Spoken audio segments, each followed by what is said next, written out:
What's up guys, welcome back with a new video. And as you can see, I got a lot of new parts for the big brake kit. Got the 300mm disc. I went with the Subaru big brake kit as it's a lot more cheaper, and yeah, it will be just enough for the Miata. It's just heavier, but other than that it's actually bigger. It's a bigger disc, but yeah, I think it will be just fine. Here's the caliper. It's actually really big. I don't know how it will fit under my 15-inch wheel. Like compared to my hand, it's pretty huge. But yeah, just like the disc too. But hopefully people already put these on the Miatas, so yeah, we'll have to see. This is kinda how it will look on the car with the brake pads in and everything. Yeah, I can't wait for the parts to arrive and see it on the car. Hopefully it will fit, because it's on the limit of a 15-inch wheel. So okay, so I got one of the rims off of the Miata, but I don't think this will fit. I still can send these parts back, so that's why I'm testing it right now before I get all the mounting hardware and everything. But yeah, let's see, but don't have high hopes for this. Well, it's already heating and it's nowhere near in the middle, so that's a bummer. Yeah, these rims come inwards a lot, so it's really narrow space down there. So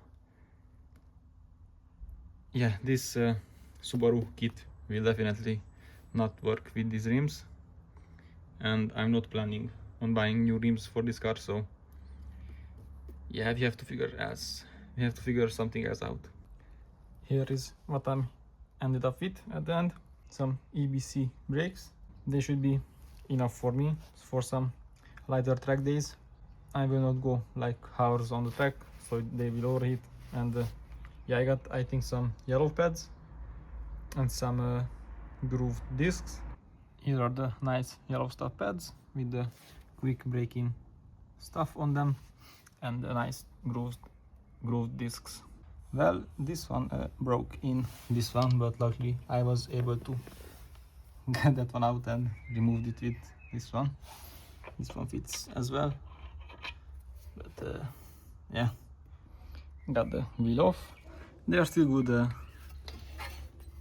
discs, I guess, but hopefully the grooved ones will help with a little bit, maybe with the grip of the pads, I guess. Maybe a little bit with heat management, but we'll see.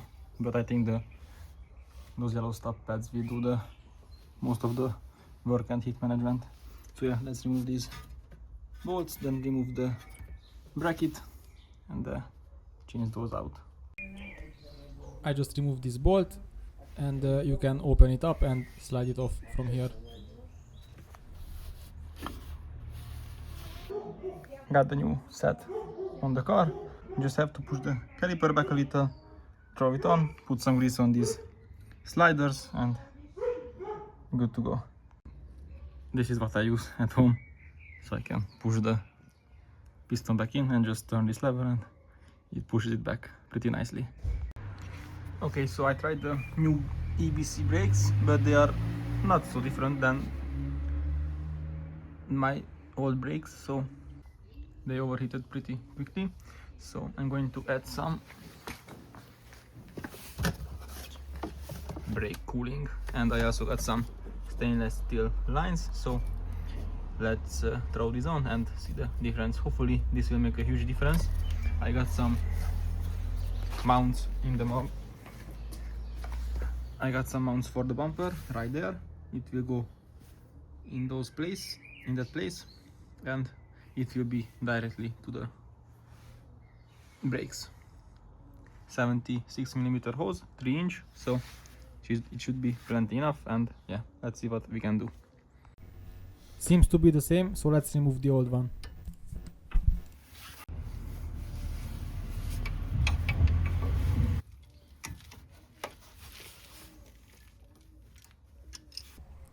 Make sure to always check if it rubs on the wheel, but for my case it's good, so we don't have to worry.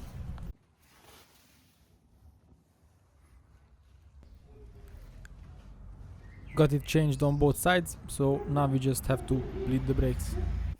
Okay, so I did some cutting from this original like plate, and it should come something like this.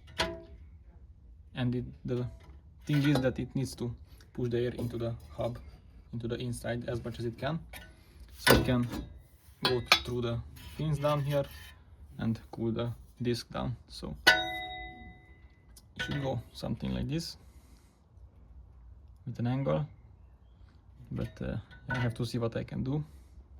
And yeah, 3 inches is a big pipe, so we'll have to see how it will fit with the wheel on and everything, so it still clears.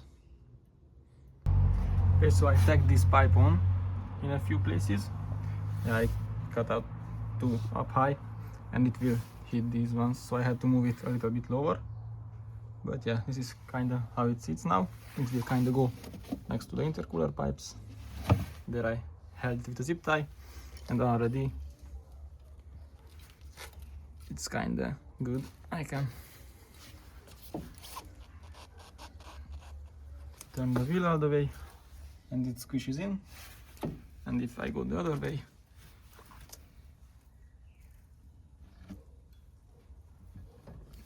it's also good. So let's try it with the wheel on and see if it clears everything. Well, it kind of came out perfect. I can turn the wheel, it doesn't rub in the inside, and yeah, I just have to route that one all the way to the front, and I have to make something here so I can cover this part up so the air pushes into the hub. But yeah, it seems to be pretty good. Okay, so this side is all done.